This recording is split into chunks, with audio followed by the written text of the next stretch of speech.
Alright, welcome back to the Call of Duty video, everybody. Today I've got 10 hidden Easter eggs on Ashes of the Dam. These Easter eggs range from a free ray gun Mark II all the way to free pack-a-punches and perks. Basically, all the Easter eggs that you need to know that'll help you get through the main Easter egg quest a little bit easier. The first Easter egg I have for you guys is one that we actually finally solved yesterday.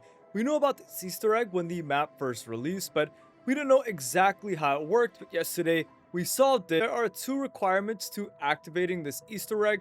The first one is to break every single wooden barrier on the map. These are the wooden barriers that connect Janice to the farm, farm to Ashwood, Ashwood to the lake, and the lake to Janice. There's also one more barrier in the back of the map that connects the rocket, the Cosmodrome, to exit 115. Also, you'll need to take every single jump pad on the map in both directions. So there's two directions on every single jump pad. Just make sure you take every single jump pad in each direction it can go. And once you've done these two things, if you wait 3 to 4 rounds, it's kind of random how many rounds you have to wait, but it's always 2, 3, or 4 rounds.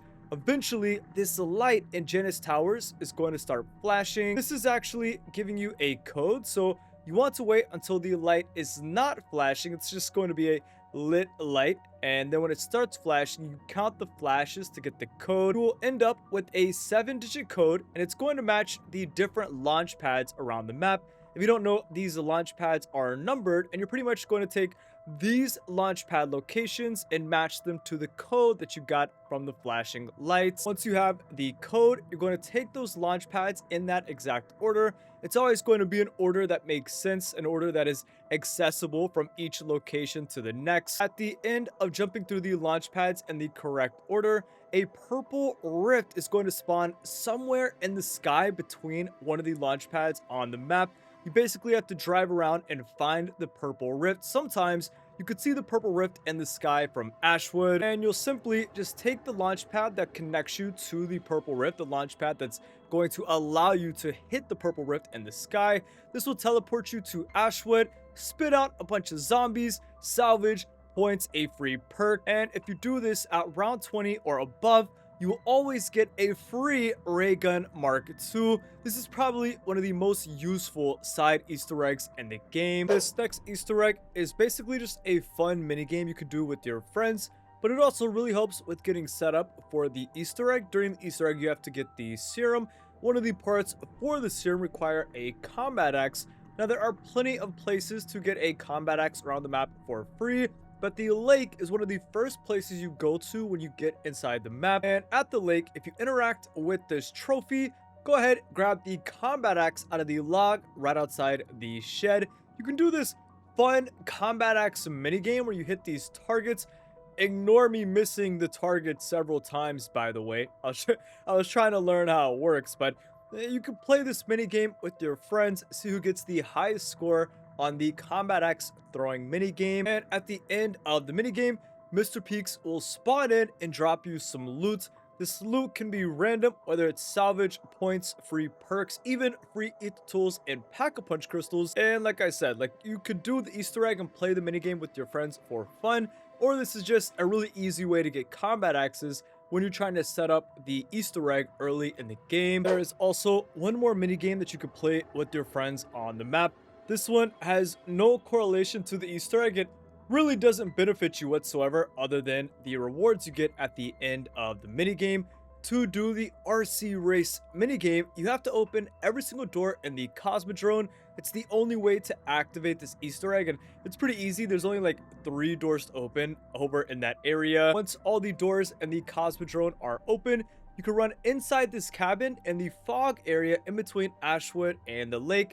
At the top of the cabin next to a briefcase, a controller will spawn in only when all the doors in the Cosmodrome are open. If you interact with this controller, it will drop you into an RC race Easter egg. If you're playing solo, you will obviously be the only one in the race. If you're playing with your friends, you'll be able to race around the Cosmodrome as RCXDs. And don't do what I did in this gameplay, okay? I drove the truck to Cosmodrome, and then I left the truck there and it was in the middle of the track.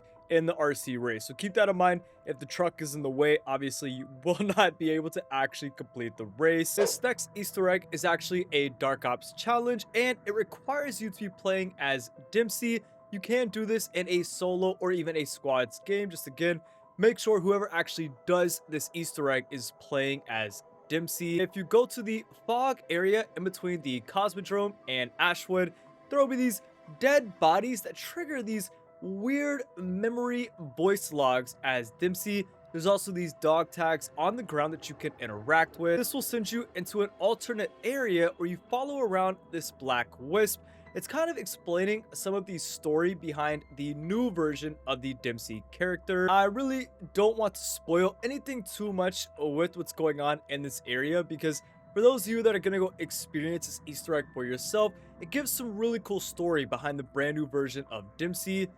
All I will say is if you successfully complete the area, follow around the wisp, and kill all the zombies at the end, you will get some pretty good loot. This next Easter egg will actually give you a permanent double points for the rest of your game. Pretty useful if you're early on in the game trying to prepare and get looted up for the Easter egg. At some point in your game, you will come across these glowing bear claw footprints on the ground at one of the different fog areas of the map.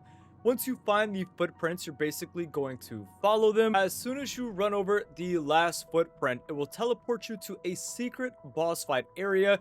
This is the same area as the Dempsey Easter egg, but I don't think it has anything to do with the Dempsey Easter egg itself. As soon as you spawn in, you want to run to the middle of the arena and grab your loot off the ground. If you don't grab your loot, for some reason your health is super low and you will get one shot by this bear boss. So be careful and make sure you grab your loot before you do anything. Now, you can take out the bear normally with your weapons. The Easter egg will still give you rewards, but if you want the permanent double points, you have to kill the bear with a melee attack only. If you kill the bear with a melee attack, the loot box at the end of the Easter egg will not only give you the rewards that it would have given you regularly, you will also get the Cursed Bear Talisman that if you pick up, it's not going to show up in your inventory or anything like that. But for the rest of your game, you have a permanent double points for all of the kills you get with a melee. So if you have the upgraded Wonder Weapon, it pretty much does a one-hit melee kill to like round 50. So it's pretty useful if you're trying to stack points. And like I said, get looted up for the Easter egg. This next Easter egg takes place in the farm area of the map.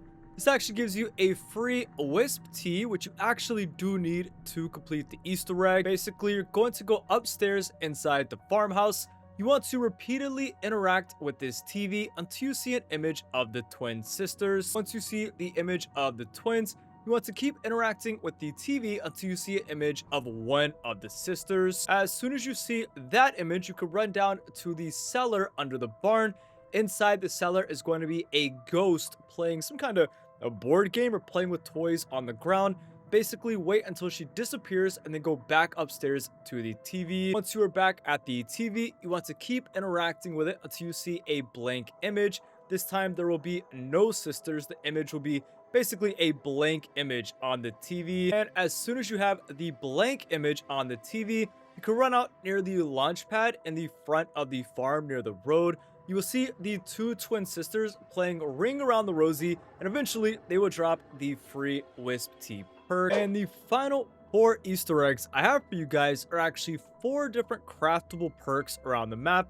There are these ingredients around Ashes of the Dam that you can actually grab and use to craft different perks in the game. These perks include Juggernog, Speed Cola, Quick Revive, and Stamina. We're going to start off with Quick Revive. You're basically looking for 3 different items around the map, starting off with a fish at the dock of Blackwater Lake. The second item is a toilet cleaner bottle. It's on a table in the server room, the same room that you find Ted in at Janice Towers. And the final item is a stim shot. It's on a shelf in the control room at Zariah Cosmodrome. Once you have all 3 of these items, you can take them to the soda fountain inside the diner at exit 115. You will make the soda and then you can drink it and it will give you a free Quick Revive. Next, we are going to craft Juggernog. You start out at Janice Towers. There's this weed in the concrete. You need to grab that. Next is a jar of milk. It's next to the entrance of the cellar at the barn in Van Dorn Farm. And the final item is a box of eggs. It's on a shelf actually inside the back of the diner at exit 115. Once again, when you have all of the ingredients, you can go to the soda fountain inside the diner and you can craft a free juggernog. This is probably the most useful, I'll be honest. The next perk we are crafting is Speed Cola. We're going to start out at Blackwater Lake. Under this truck, near the entrance to Janus Towers, will be a plant. Next, we have a box of tomatoes. This is over in Hargrove's Mercantile in Ashwood. And the final part is the box of sugar. This is actually directly next to the soda fountain. It's the little sugar packets on the counter of the diner. Just like the other perks, you interact with the soda fountain holding these 3 ingredients and you will get a free Speed Cola. The final craftable perk is Stamina. We're going to start off at Van Dorn Farm. In the cellar is a box of potatoes. Over in Ashwood, you can find a bag of beans in Hargrove's Mercantile. And the final part is a jerry can next to a dumpster by the gas station in exit 115. And again, you would just take all 3 of these ingredients to the soda fountain inside the diner, interact and drink the drink. You will get a free Stamina, and that's all 4 of the craftable perks in Ashes of the Dam. And that's pretty much gonna do it. 10 hidden Easter eggs on Ashes of the Dam in Black Ops 7 Zombies. My goal for this video was to simply give you guys some cool Easter eggs to do in your runs and also maybe make the main Easter egg quest a little bit easier. If this video helped you out, make sure to subscribe to the channel, turn on notifications, and I'll see you guys soon for more Call of Duty videos. Man,